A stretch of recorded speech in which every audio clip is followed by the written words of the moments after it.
It started with a dare. At least, that's what it felt like to her. Emily Turner sat in her car outside a small cafe in downtown Seattle, staring at her reflection in the rearview mirror. Her friends had convinced her to go on this blind date after months of insisting that she needed to get back out there. But all she could think of was how absurd the whole thing felt. Blind dates were for people who still believed in luck, in serendipity, and she didn't anymore. Not after the year she'd had. Just 6 months earlier, Emily had walked out of a 3-year relationship that ended with a betrayal so sharp it felt like it had carved her heart in half.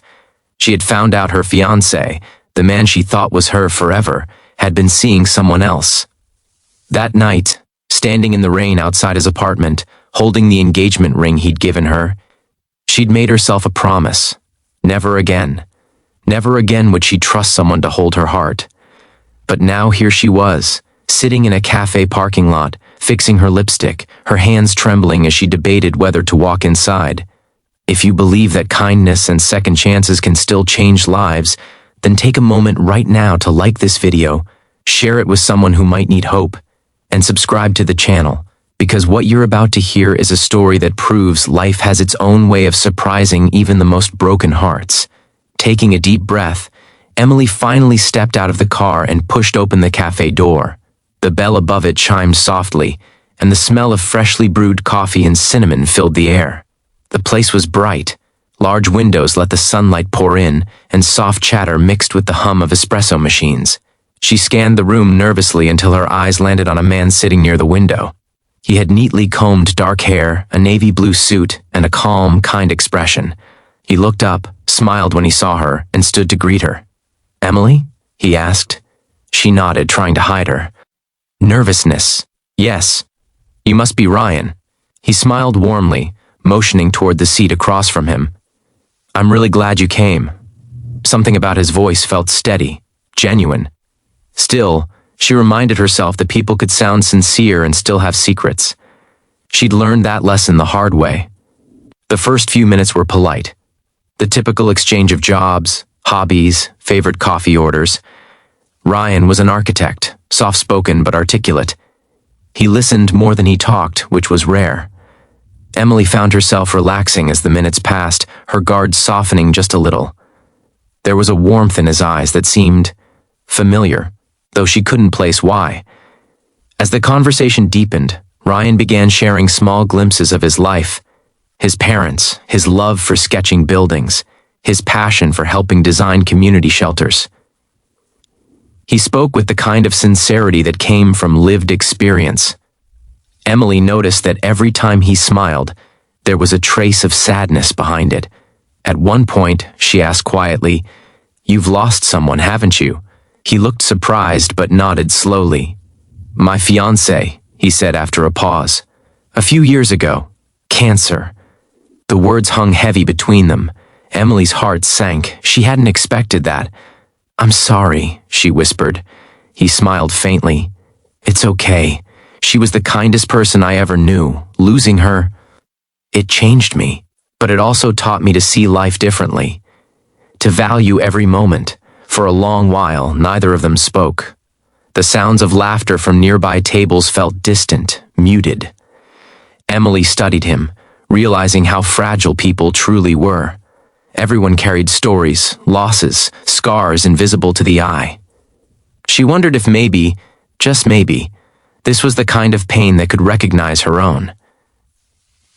The next hour passed easily, conversation flowing like sunlight through the cafe windows. She found herself laughing at his dry humor, surprised by how comfortable she felt. Still, there was something unusual about the way he kept. Glancing at a small red velvet box beside his coffee cup. At first she thought it was a wallet or maybe a gift, but then he placed his hand gently over it and looked straight at her with an expression so serious that her breath caught. "Emily," he began softly, "I know this might sound strange, but I want to show you something." She frowned slightly, uncertain, but nodded. He opened the box. Inside was a delicate engagement ring, simple, elegant, shimmering softly in the light. Her eyes widened in disbelief. "Is this some kind of joke?" she asked, her voice trembling. Ryan shook his head slowly. No, it's not. He held the ring gently, his gaze distant for a moment. This was meant for her, he said quietly. For the woman I was going to marry. I kept it for years, thinking someday I'd find someone like her. Someone with that same kind heart. He paused, looking back at Emily. But today I realized something. Maybe it's not about finding someone like her. Maybe it's about recognizing the same light in someone new. Emily's heart pounded in her chest. She didn't know whether to cry or walk away. Ryan continued, his voice low but steady. I'm not asking for anything. I just wanted you to see this because it's a reminder, for both of us. Life doesn't wait for us to be ready. Sometimes it just places two broken souls at the same table and whispers, try again. Tears filled Emily's eyes.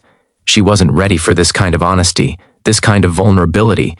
She barely knew him. Yet somehow she felt like he'd just spoken the words she'd needed to hear for months. After a long silence, she whispered, Why me? You don't even know me. Ryan smiled faintly.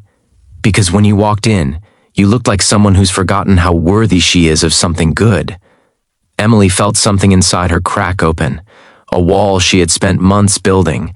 She'd come here expecting an awkward, meaningless date.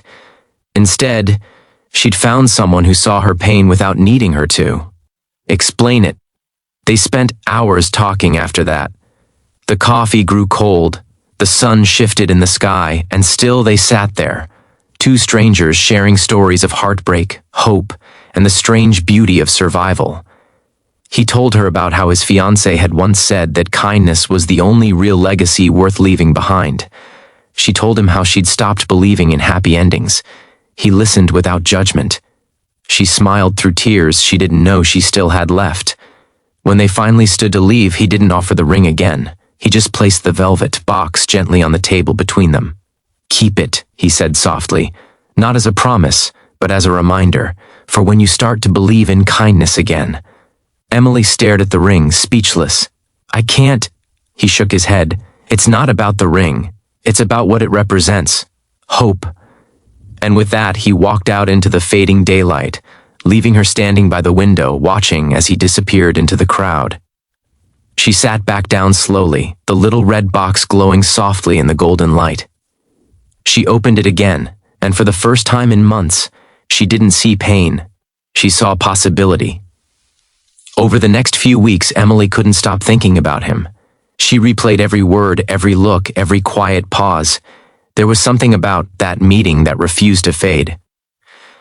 Then one morning she found an envelope at her office front desk. No name, just her own written in neat handwriting. Inside was a note. You once said you stopped believing in happy endings. Maybe that's because you were always meant to write your own. Ryan. And beneath it was a sketch, a drawing of the cafe window, sunlight streaming in, and 2 cups of coffee sitting untouched between 2 figures. That's when Emily finally understood. The date hadn't been about romance. It had been about healing. About showing her that good people still existed, that love, in all its forms, could still be gentle.